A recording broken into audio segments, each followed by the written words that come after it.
Today I'm out with Mike from Drone Boy Aerials and Justin from Drone Horizons, and we're hoping to capture the steamship Waverley as she docks at the end of Clacton Pier. When you think of Clacton Pier, you picture rides, arcades and over 150 years of seaside fun. But this landmark wasn't built for entertainment. It began as a simple landing dock, and its transformation into an entertainment empire holds some incredible secrets. Back in 1871, the original Clacton Pier was a tiny wooden structure built as a landing stage for steamships carrying supplies. But when the first ship docked, crowds flocked to see it, and the owners quickly realised the pier's true potential was in people, not cargo.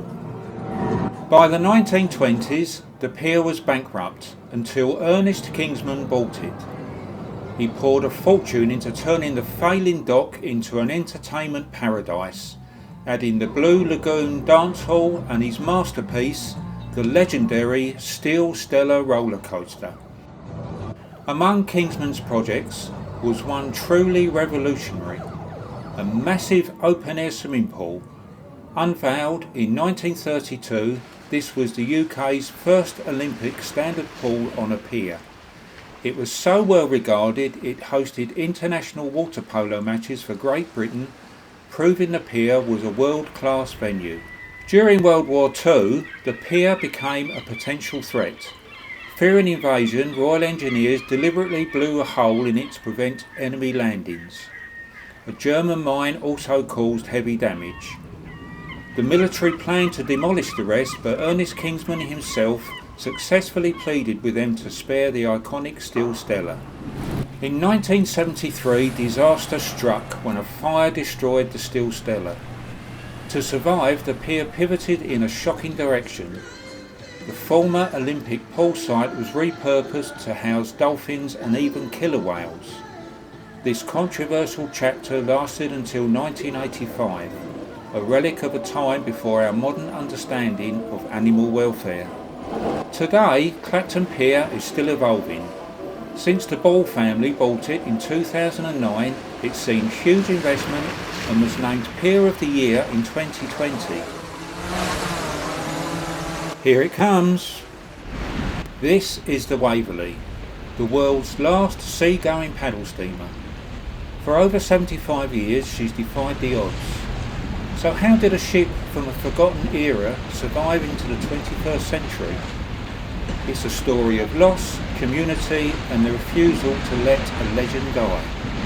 The story begins with her predecessor, sunk at Dunkirk in 1940 while saving hundreds of troops, but the name would not be lost.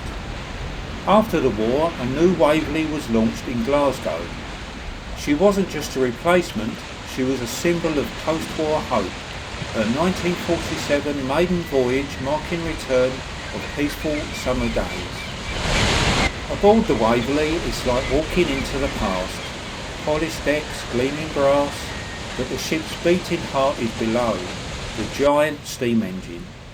This is no museum piece. You can feel the 2,100 horsepower marvel driving the paddle wheels.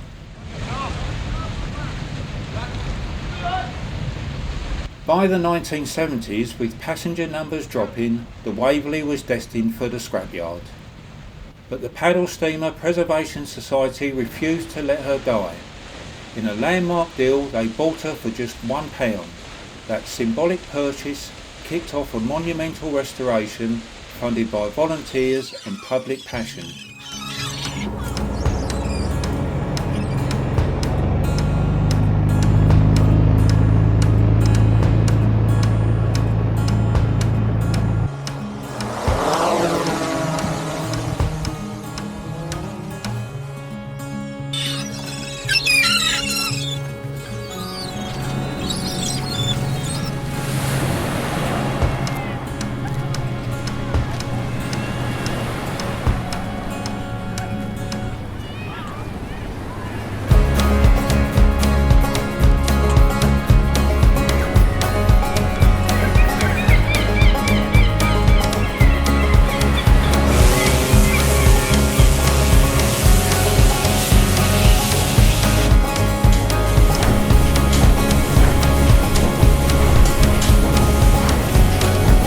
Against all odds, the Waverley sailed again.